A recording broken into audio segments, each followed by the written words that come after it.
આજે ગરીબ વર્ગ પીછાતો જાય છે, ખેડૂત વર્ગની દશા બહુ દુઃખજનક છે। વિદ્યાર્થીઓના અત્યારે પેપરો ફૂટે છે, વિદ્યાર્થીઓ સાથે બેરોજગારીનો પ્રશ્ન હોય। આજે બેરોજગારીની વાતો કરનાર આ ભારતીય જનતા પાર્ટીને આપણે ખુલ્લા પાડવાના છે। અત્યારે પરિસ્થિતિ એટલી ખરાબ છે કે અત્યારે સામાન્ય માણસ પાનના ગલ્લા ઉપર ઊભા હોઈએ, સામાન્ય લારીની દુકાન ઉપર કે કોઈ પણ દુકાનમાં હોઈએ, ત્યારે એક જ વાત આવે છે કે ભાઈ અમે હવે કંટાળી ગયા, અમે એક વાર કહ્યું, એક વાર મોદીને તક આપીએ, એક વારની બે વાર તક આપી, પણ આ માત્ર ભાષણોથી પેટ ના ભરાય। આજે સામાન્ય ઘરવાળાને જે ગૃહિણી છે એમને ખબર છે કે આપણે ઘર ચલાવવું કેવી રીતે, તો આજે અત્યારે એ પરિસ્થિતિ એવી છે કે માત્ર જૂઠાણું ચલાવી અને માત્ર ખોટા વાયદાઓ આપી અને ભરમાવાની વાતો કરી છે। હવે ચૂંટણી આવે છે ત્યારે પહેલાં પાકિસ્તાનનો મુદ્દો લેતા, પણ હાલ અત્યારે કોઈ મુદ્દો નથી, એટલે શ્રીરામનો મુદ્દો લીધો છે। આજે કોંગ્રેસ માટે શુભ દિવસ છે। કોંગ્રેસના આપણા લોકપ્રિય ઉમેદવાર, મહિલા ઉમેદવાર, જેમને હંમેશા ગરીબ, પછાત વર્ગ, ખેડૂત વર્ગ, આમ જનતાની ચિંતા કરીને અત્યાર સુધીમાં એમને વિધાનસભામાં પ્રશ્નોને વાચા આપી છે। હવે એમને દિલ્હી તરફ પ્રયાણ કરવાનું છે, ત્યારે આજે ચૂંટણીના શ્રી ગણેશના નિમિત્તે આજે એમના ફોર્મ ભરવાના કાર્યક્રમ પ્રસંગે અહીંયા ઉપસ્થિત પ્રદેશ કોંગ્રેસના આપણા પ્રભારી શ્રી બળદેવજી ઠાકોર સાહેબ, અહીંયા ઉપસ્થિત આપણા ધારાસભ્ય જે હંમેશા આદિવાસી, પછાત વર્ગ, દલિત સમાજની ચિંતા કરીને દાતાના પ્રશ્નો હંમેશા વિધાનસભામાં રજૂ કરે છે એવા કાંતિભાઈ ખરાડી સાહેબ, આપણા બંને વડીલ આગેવાનો, પૂર્વ ધારાસભ્ય શ્રી શિવભાઈ ભુડિયા સાહેબ, નથાભાઈ પટેલ સાહેબ, આપણા પ્રદેશના ઉપપ્રમુખ અને પૂર્વ જિલ્લા કોંગ્રેસના પ્રમુખ એવા દિનેશભાઈ ગઢવી સાહેબ, અહીંયા ઉપસ્થિત તમામ મહાનુભાવો, આગેવાનો, આપણા પ્રદેશના પ્રમુખશ્રી તેમજ આપણા કોંગ્રેસના આગેવાનો અત્યારે ટૂંક સમયમાં અહીંયા પધારી રહ્યા છે। ત્યારે મારે તમામ ભાઈઓ બહેનોને ખાસ વિનંતી છે કે જે બહાર ઊભા છે એ આપણા મહેમાનોની રાહ જોયા વગર અહીંયા સભામાં પહેલાં સ્થાન ગ્રહણ કરે। આજે આપણે અહીંયાથી સંકલ્પ લઈને 7મી તારીખે જે ચૂંટણી છે ત્યારે ખભે ખભે વોટ આપી અને બનાસકાંઠાના અંદર કોંગ્રેસનો જ્વલંત વિજય થાય એના માટે આપણે ખભે ખભા મિલાવી અને આપણે કોંગ્રેસે જે વિશ્વાસ મૂક્યો છે ગેનીબેન ઉપર, અને ખાસ કરીને જે મહિલાને જે 33%ની જે વાત કરે છે કોંગ્રેસ, જે આપણા રાજીવ ગાંધી વડાપ્રધાન શ્રી લાવ્યા હતા, એ કોંગ્રેસે આજે આપણા બહેનને તક આપી છે ઉમેદવારી માટેની।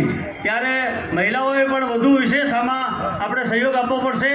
અને આ પ્રસંગે અત્યારે આપણા પ્રદેશ પ્રમુખશ્રી આપણને માર્ગદર્શન આપશે, આપણા પ્રદેશના મહામંત્રી શ્રી એવા ઇન્દ્ર વિજયસિંહ ગોહિલ સાહેબ, અને આપણા કોંગ્રેસના પૂર્વ પ્રદેશ પ્રમુખ શ્રી અને એઆઈસીસીના અત્યારે CWCના મેમ્બર જગદીશભાઈ ઠાકોર સાહેબ પણ અહીંયા ઉપસ્થિત રહેવાના છે અને આપણને માર્ગદર્શન આપશે। આજે સમયનો તકાજો છે, આ ભારતીય જનતા પાર્ટીને હવે ઓળખવી પડશે। આપણે તો પોતે કાર્યકર છીએ એટલે આપણે ઓળખીએ છીએ, પણ આપણે પ્રજા વચ્ચે જવું પડશે। આપણે પ્રજાને કહેવું પડશે કે આ જુઠ્ઠાણા અત્યારે જે ચલાવે છે, જે તાઇફા ચલાવે છે, જે સરકારના નામે જે કોંગ્રેસની જે યોજનાઓ હતી એ યોજનાઓને માત્ર કાગળ ઉપર ચલાવે છે। કોંગ્રેસની યોજનાના નામ બદલીને એ ભારતીય જનતા પાર્ટી એમની યોજનાઓના નામ લખાઈ દીધા છે। આજે ગરીબ વર્ગ પીછાતો જાય છે, ખેડૂત વર્ગની દશા બહુ દુઃખજનક છે। વિદ્યાર્થીઓના અત્યારે પેપરો ફૂટે છે, વિદ્યાર્થીઓ સાથે બેરોજગારીનો પ્રશ્ન હોય। આજે બેરોજગારીની વાતો કરનાર આ ભારતીય જનતા પાર્ટીને આપણે ખુલ્લા પાડવાના છે। અત્યારે પરિસ્થિતિ એટલી ખરાબ છે કે અત્યારે સામાન્ય માણસ પાનના ગલ્લા ઉપર ઊભા હોઈએ, સામાન્ય લારીની દુકાન ઉપર કે કોઈ પણ દુકાનમાં હોઈએ, ત્યારે એક જ વાત આવે છે કે ભાઈ અમે હવે કંટાળી ગયા, અમે એક વાર કહ્યું, એક વાર મોદીને તક આપીએ, એક વારની બે વાર તક આપી, પણ આ માત્ર ભાષણોથી પેટ ના ભરાય। આજે સામાન્ય ઘરવાળાને જે ગૃહિણી છે એમને ખબર છે કે આપણે ઘર ચલાવવું કેવી રીતે, તો આજે અત્યારે એ પરિસ્થિતિ એવી છે કે માત્ર જૂઠાણું ચલાવી અને માત્ર ખોટા વાયદાઓ આપી અને ભરમાવાની વાતો કરી છે. હવે ચૂંટણી આવે છે ત્યારે પહેલા પાકિસ્તાનનો મુદ્દો લેતા, પણ હાલ અત્યારે કોઈ મુદ્દો નથી એટલે શ્રીરામનો મુદ્દો લીધો છે. શ્રીરામ મંદિરને બનાવવા માટે આ લોકો નાટક કરે છે, કહે છે કે ભાઈ કોંગ્રેસે આમંત્રણ સ્વીકાર્યું નથી, પણ એ કાર્યક્રમ RSSનો હતો માટે કોંગ્રેસે એમનો વિરોધ કર્યો. અત્યારે આપણે પણ ધ્યાન છે અને બધા કોંગ્રેસીજનોને ખ્યાલ છે કે જ્યારે સ્વર્ગસ્થ આપણા વડાપ્રધાન રાજીવ ગાંધી હતા ત્યારે જે આપણે આ રામ મંદિરના દરવાજા ખોલ્યા હતા, એ બધાને ખ્યાલ છે. આપણે દેશભક્તિની વાતો ના કરો. આજે દેશને આઝાદ થયે, આ ભારતના અંદર જ્યારે દેશ આઝાદ થયો ત્યારે એક કોંગ્રેસનો એક ભાજપનો નેતા શહીદ થયેલો હોય તો બતાવો. માત્ર ખાલી લોભામણી જાહેરાતો કરી અને મોટા જૂઠાણા ફેલાવી અને દેશભક્તિની વાતો કરવાવાળા આ જે નાટક કંપનીને, આ ભાજપની નાટક કંપનીને હવે આપણે પર્દાફાશ કરવો પડશે. એમને ઘર બતાવવું પડશે કે તમે સત્તાના લાલચુ છો, સત્તા લેવા માટે તમે શું કરી શકો છો એ આમ પ્રજા જાણે છે. ત્યારે અત્યારે આપણે બીજી વાત વધારે ના કહેતા. આજે બીજા આપણા વક્તાઓ ઘણા બધા છે, પણ અત્યારે મારે ખાસ આપને કહેવું છે કે પાલનપુર આપણા બનાસકાંઠાની 7 વિધાનસભા આવે છે. 7 વિધાનસભામાં અત્યારે મારે ખાસ પાલનપુરમાં કહેવું છે કે આપણે પાલનપુરની લીડ આ વખતે કોંગ્રેસને વધુ લીડ મળે અને આપણે ખોબે વોટ આપી.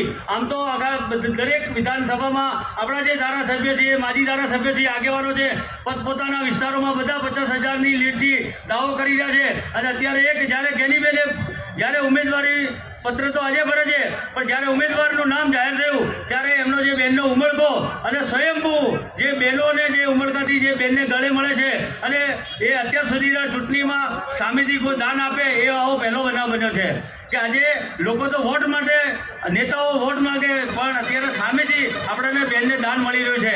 ત્યારે આજે આવા બહેન જે નિષ્કલંકિત છે, બહેનના સામે કોઈ આક્ષેપ કરી શકે એમ નથી, ભ્રષ્ટાચાર માટે પણ કોઈ આક્ષેપ કરી શકે એમ નથી. બહેન પોતે એમના ભાષણમાં કહે છે કે ભાઈ મારું દર વખતે હું આ 4થી ચૂંટણી લડું છું, જ્યારે બી હું ચૂંટણી લડું ત્યારે મારું જે સોગંદનામું હોય છે એમાં કોઈ ફેરફાર થતો નથી, કારણ કે મારી આવક એ માત્ર મારી પ્રજાના જે કામ કરું છું એ જ મારી આવક છે, મારી પાસે પૈસા નથી. આવું બેન જાહેરમાં કહે છે ને એમના જે સોગંદનામામાં પણ એ ઉલ્લેખ થાય છે કે એમની પાસે કોઈ 2 નંબરની આવક નથી. ત્યારે આવા સ્વચ્છ પ્રતિભા ધરાવતા અને મહિલાના એક તારણહાર બનેલા અને આમ પ્રજાની વાત કરનાર, ખેડૂતોના હામી અને જે જાગૃત ધારાસભ્ય છે એમને આપણા જે દિલ્હીમાં ધારાસભ્ય, સંસદ સભ્ય તરીકે મોકલીએ અને કોંગ્રેસે જે વિશ્વાસ મૂક્યો છે અને જે બનાસકાંઠાની પ્રજા ઉપર વિશ્વાસ મૂક્યો છે, આપણા આગેવાનો ઉપર વિશ્વાસ મૂક્યો છે, આપણા ધારાસભ્યો ઉપર વિશ્વાસ મૂક્યો છે, આપણે જે પ્રદેશ જિલ્લાની અને પ્રદેશની નેતાગીરી ઉપર વિશ્વાસ મૂક્યો છે, એને આપણે બધા સંકલ્પ સાથે આજે અહીંયાથી છૂટા પડીએ અને કામે લાગી જઈએ.